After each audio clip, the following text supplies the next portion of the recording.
Parallel investigations. New details in the death of wealthy financier Jeffrey Epstein as officials continue their probe into the sex trafficking charges against him. Catholic icon. An update on efforts to restore Notre Dame Cathedral in Paris. Pro-democracy protests. Demonstrators in Hong Kong close one of the world's busiest airports for a second day. We hear about the role Catholics are playing.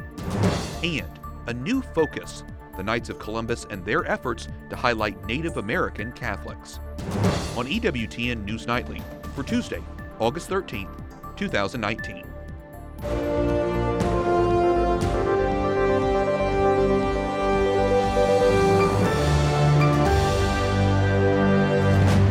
Good evening from Washington, D.C., and thank you for joining us for News from a Catholic Perspective. I'm Wyatt Goolsby. Two investigations are underway tonight into the death of Jeffrey Epstein. The Justice Department and the FBI are sifting through information about the wealthy financier and the associates who allegedly helped him traffic underage girls. White House correspondent Mark Irons brings us the latest. Mark? Wyatt, we are learning tonight two of the jail guards assigned to watch Epstein around the time of his death have been placed on leave, and the warden has been temporarily reassigned. Now, this announcement comes as mounting evidence grows against this correctional facility. President Trump says he supports a thorough probe. I want a full investigation, and that's what I absolutely am demanding. People familiar with the jail where Epstein was being held say it was understaffed, and one of the guards was not a regular correctional officer. Attorney General William Barr says Epstein's death won't stop the investigation into his alleged crimes. Let me assure you that this case will continue on against anyone who was complicit with Epstein. Any co-conspirators should not rest easy. The reporter who initially broke the story says Epstein had enablers, and there's more to uncover. The threads of this sex trafficking case are far wider than Epstein. He had a lot of help doing this. He did not do this himself. A lot of people made money off of this operation. Yesterday, FBI agents raided Epstein's private island in the Caribbean. That was not a good place, as I understand it, and I was never there. So you have to ask, did Bill Clinton go to the island? That's the question. If you find that out, you're going to know a lot. Epstein had connections to both Clinton and Trump. And today, the president said he had no idea if the Clintons were involved in Epstein's death. His remarks came after retweeting a conspiracy theory this weekend that alleged a connection. Donald Trump met Jeffrey Epstein in the late 80s, and they socialized at parties over the years. Now, last month, President Trump said he hadn't spoken to Epstein in 15 years, and he went on to say he was not a fan of Jeffrey Epstein. White House correspondent Mark Irons reporting. Thanks, Mark. Tiana Lowe, commentary writer for the Washington Examiner, joins me now for more analysis. Tiana, welcome. Thank you. One of the key questions now following Jeffrey Epstein's death is what happens to his alleged accomplices. What do you think?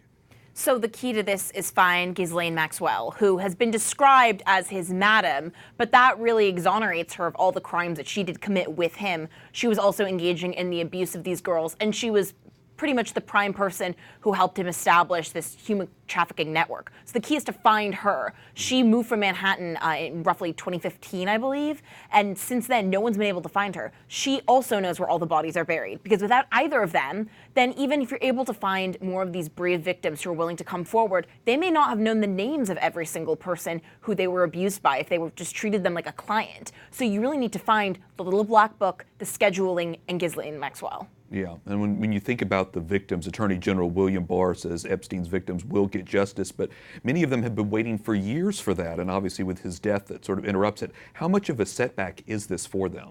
So this is obviously a major setback, because now what do they have to negotiate with Epstein gone? You have, again, the key treasure trove of information, and now it's about going through his assets, going to that island, seeing what information. You know, he has this underground vault in this strange temple. What videotapes does he have? What call logs, flight logs?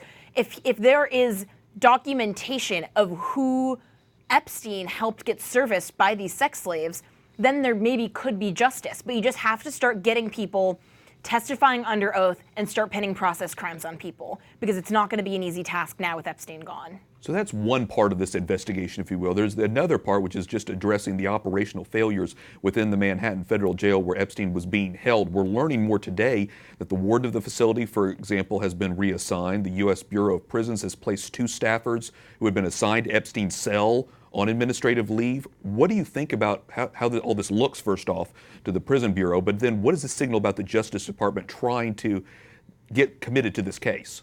I mean, it's no secret that our criminal justice system at large has many failures. It fails average criminals, it fails victims, especially of sexual abuse. But in this case, you have someone who is not only extremely high profile, but with so many stakes in the case, because you need this information from him, because you know that Epstein is just at the top of the house of cards of other famous predators. Why did the Manhattan Correctional Facility agree to take him off of death row 6 days after a suicide attempt? Because his attorneys asked. And this is just, they said that there were 2 guards who weren't following protocol. Attorney General Barr is absolutely correct to say that we must get down to the bottom of this. There are a lot of really suspicious things, and especially, like you say, when you think about the suicide watch that he was under and then taken out of. So we'll continue to watch all this and obviously report on all the updates as well. Tiana Lowe, commentary writer for the Washington Examiner, thanks very much. Thank you for having me. Epstein's victims are among those who might be taking advantage of a new program in New York. The state tomorrow opens a 1-year window for adults sexually abused as children to file lawsuits against their abusers. The Catholic Church, the Boy Scouts, and the state's public schools say they are preparing for a large number of claims. Church officials say they do not know how it will affect local dioceses. Acting Homeland Security Secretary Kevin McAleenan spoke today on the prevention of violence in places of worship. The right to practice our respective religions free of interference or fear is one of the nation's most fundamental and indelible rights. The targeting of houses of worship by violent extremists of any ideology seeks to undermine this crucial right. It's dangerous and it's abhorrent. McAleenan was speaking at a Homeland Security forum in Jackson, Mississippi. He also addressed the mass shooting in El Paso, Texas, calling it an act of domestic terrorism that must be resisted together by Americans of all races, ethnicities, and faiths. U.S. military officials have identified a Marine who died Saturday in Iraq. 35-year-old gunnery Sergeant Scott Koppenhafer of Colorado died during combat operations in the Nineveh province. According to the Wall Street Journal, the Defense Department is investigating if he was killed by friendly fire. Koppenhafer is survived by his wife and 2 children.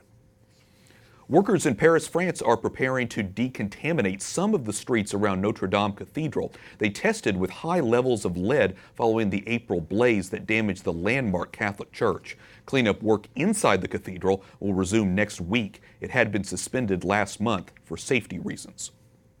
Hong Kong's airport has canceled all departed flights for the 2nd day after protesters took over the terminals.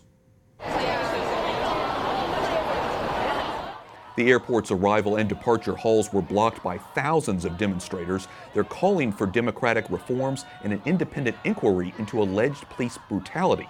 Many Hong Kong residents see an increasing erosion of the freedoms they were promised in 1997 when Communist China took over the former British colony.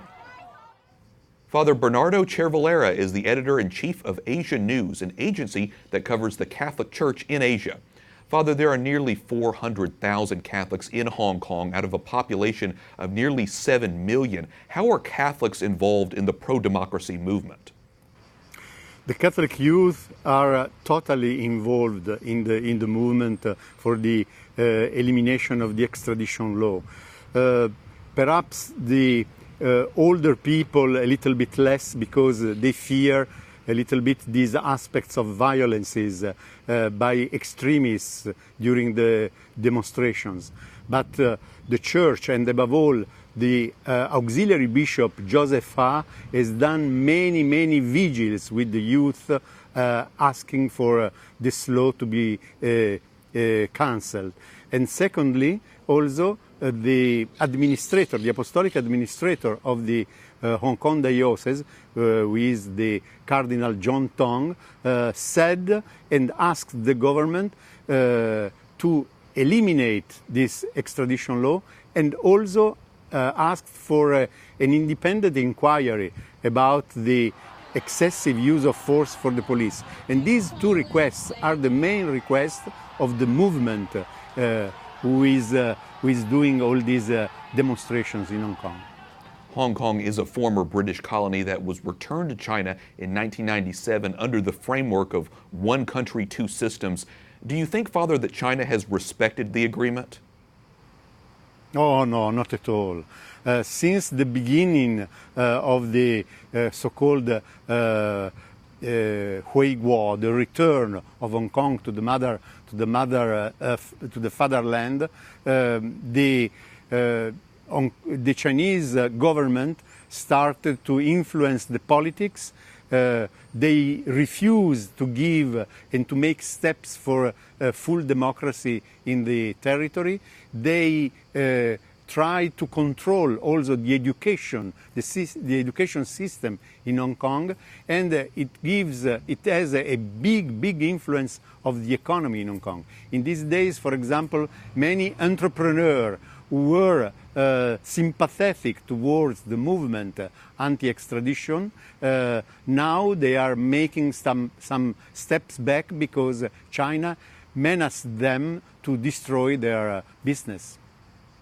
Well, we know the Catholic Church in mainland China is under great pressure despite a deal with the Vatican. Can you give us an idea of what the situation with the church is like in Hong Kong? Do people have the freedom of worship there?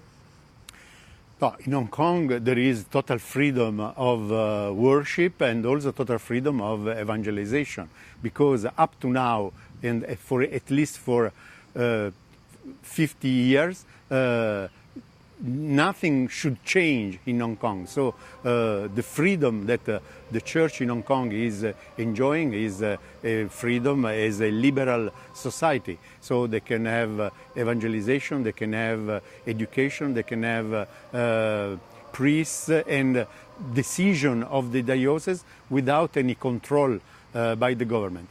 Our fear is that if this extradition law goes into effect, this could destroy the possibility for priests in Hong Kong, faithful in Hong Kong, who can help the church in China, because in this way the help brought by the Catholics in Hong Kong to China could be considered as a criminal case.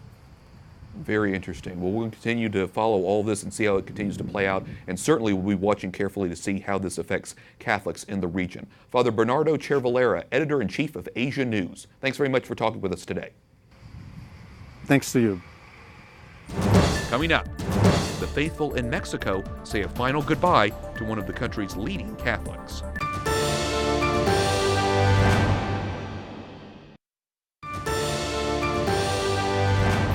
A growing number of states are enacting legislation to ensure women who have a chemical abortion get all the information they need if they change their minds.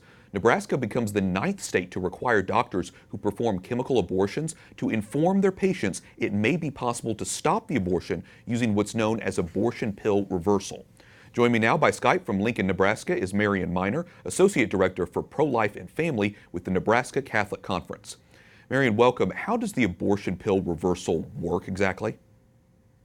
Sure. So the way abortion pill reversal works actually requires you to understand a little bit about the natural hormone of progesterone and how the chemical abortion process, or the medication abortion process, as it's often known, works. So progesterone is crucial to the health of an early pregnancy. If you have low progesterone levels in pregnancy, you're often at risk for miscarriage, for example. So what the abortion pill process does, the chemical abortion process, is it actually drives down the levels of progesterone through the administration of a drug called mifepristone early in the pregnancy, up to the first 10 weeks in pregnancy. That drives those progesterone levels down and causes the uterine lining to break down, causing the death of the child. What progesterone does through the abortion pill reversal process is it actually it enables medical professionals, if they are able to catch it in time after mifepristone has been taken, they're actually able to elevate those progesterone levels back up to normal levels and save the life of that early pregnancy. It's so interesting to hear all the details about how that works. So, estimating here, how many lives do you think have been saved using this method? Sure. So the most recent data that we have from the abortion pill reversal hotline is that more than 750 lives have been saved since 2012, which is impressive considering many people still don't know that this is available. And there are now over 800 medical professionals in the network as well. Okay, so we know it saves lives. What has the research shown so far about the safety of abortion pill reversal for women and their babies after birth? Yeah, sure. That's a good question. So the first thing to note is that we have been giving progesterone to women who have at-risk pregnancies for more than 50 years. And so we know very well how progesterone works, how crucial it is to the health of an early pregnancy, and the fact that it's very safe. There is no indication in over 5 decades of this practice showing that there's any increased risk of birth defects for the child or any increased risk to the health of the mother either. So that's great news. The other thing to note is that there's been an abundance of research in more recent times showing not only that the abortion pill reversal process works, that you can increase the chances of saving the baby's life if you give them progesterone in time after taking mifepristone. But again, that there's no evidence even that the mifepristone taken earlier in the pregnancy, as long as the baby survives to term, actually has any ill effects on the child. Okay, so when you think about all of this research and the numerous studies that have been done, it makes sense the Nebraska Catholic Conference supported the law to inform women about this option. So it's set to take effect at the end of this month. What are your hopes for this legislation moving forward? Sure. So what we're hoping, first of all, is that when we first brought this legislation to the table, we were hoping that even if we didn't necessarily get it passed, which we were certainly hoping for, that we'd raise awareness of the process so that women would know that this is something that's available to them, first of all, so that medical providers know that this is something that they can offer to these women who need help, who want that second chance at choice for their child.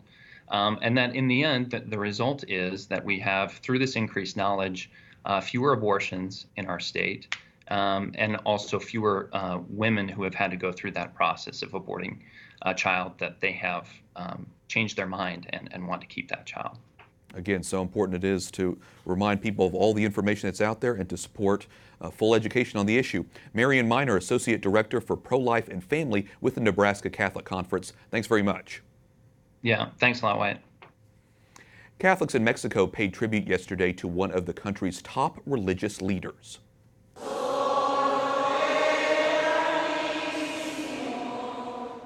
Cardinal Sergio Obeso Rivera was the Archbishop Emeritus of Jalapa. He spent 65 years as a priest. Last year, he was named a cardinal by Pope Francis. Obeso Rivera was 86 years old. Up next, we hear about a new shrine to Our Lady of the Mohawks.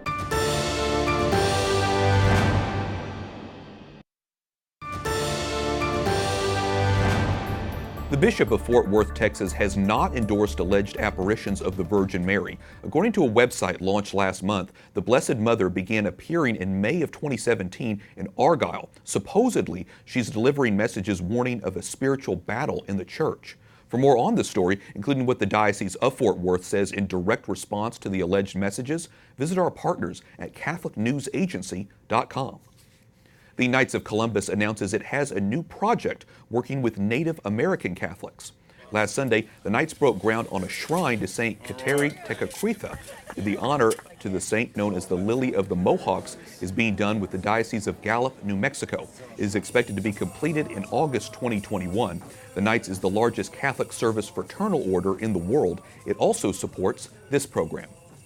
Joining us now via Skype is Patrick Mason. He is on the board of directors for the Knights of Columbus. Patrick, tell us a little bit about the shrine. What will be included? Why do the Knights want to support it? Yeah, this is an exciting project for us. The shrine to Kateri, the centerpiece of it is actually going to be a rosary walk, and that rosary walk will have all 20 mysteries of the rosary, and each of the mysteries will actually be dedicated to a different tribe throughout the United States and Canada, sponsored by different organizations. The first 3 mysteries will actually be, of course, faith, hope, and charity. and will tell the life of Kateri. And each of the nichos, as they are, the little nichos along the walk, will actually have artwork from the tribe to which it's dedicated. And that'll be the center point of the shrine and really create kind of a center, spiritual center for Native Americans throughout the Americas. And I'm sure many are looking forward to see it completed. Earlier this year, the University of Notre Dame covered up murals depicting your group's namesake, Christopher Columbus, after some people complained they were demeaning to Native Americans, just pictures of him. So what do you think of that controversy, first off, and does it play any role in the night's focus on Native Americans? You know, I should say that our focus on Native Americans has been going on for years. We just haven't announced it, and it was a long time before any of these controversies started coming up. And we really want to make sure that we keep them separate because they really are two separate issues. However, personally, as a Native American and a Catholic Native American, I find the whole idea of covering up the murals very offensive, actually, because you know, if you forget history, you're doomed to repeat it. And the reality is that we need to be, we have a duty to the true, the good, and the beautiful. We have to be able to tell the truth, tell what actually happened. And if we do tell the truth, frankly, Columbus is not the bad actor. You know, if you look at some of the English Protestants on the East Coast, they were engaged in the systematic eradication of Native culture one way or the other. In the 1800s, the primarily English Protestant American government was similarly engaged in various atrocities. Columbus himself was sent back to Spain in chains because he actually stood up for the Native Americans, who, from his diaries, we know he considered a beautiful people. When his colonists were mistreating them, he reacted harshly to his colonists, and that's why he was eventually sent back to Spain, because of his treatment to the colonists who were mistreating the Native Americans. So I think to put all this emphasis on Columbus does a great disservice, and it kind of gives people, by laying everything on the shoulders of Columbus, it gives people a very convenient out to forget about the true atrocities that did happen to the Native Americans. And we don't have to talk about them because we could just blame Columbus.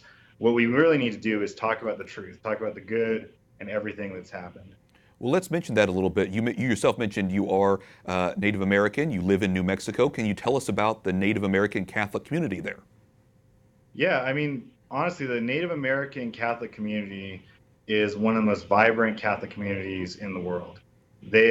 We just celebrated their feast day on St. Lawrence, and one of the governors of one of the tribes, a tribe that's probably 90% Catholic, said, we need to preserve our culture. We need to teach our children our culture and preserve our culture. And in order to do that, we must first teach our children the faith, because without the faith, we have no culture. And I think that summarizes, in general, Catholic Native Americans' view of their faith. It's you know, there's some of the oldest converts. In 1539, Fray Marcos de Niza celebrated the first Mass about 40 miles south of where the shrine is being dedicated. And not long after that, Native Americans were converting to the faith. And there's numerous martyrs among Native America. And that's really why the Knights of Columbus feels this is so important, to tell this story, because you can't tell the story of Catholics in America, in the Americas, without telling the story of Native Catholics in Americas. We are the universal church. We have a lot of great beauty, and we want to make sure that all Catholics see this great beauty that exists among Native Catholics. A lot of history there, and so interesting to hear about that connection between culture and faith. Patrick Mason, a member of the board of directors for the Knights of Columbus, thanks so much for talking to us today. Thank you. And of course, we look forward to showing you the shrine in New Mexico when it is complete. And that wraps up our newscast for tonight. For the entire EWTN News Nightly team, I'm Wyatt Goolsby. We'll be back tomorrow with more news from a Catholic perspective. Good night, and God bless.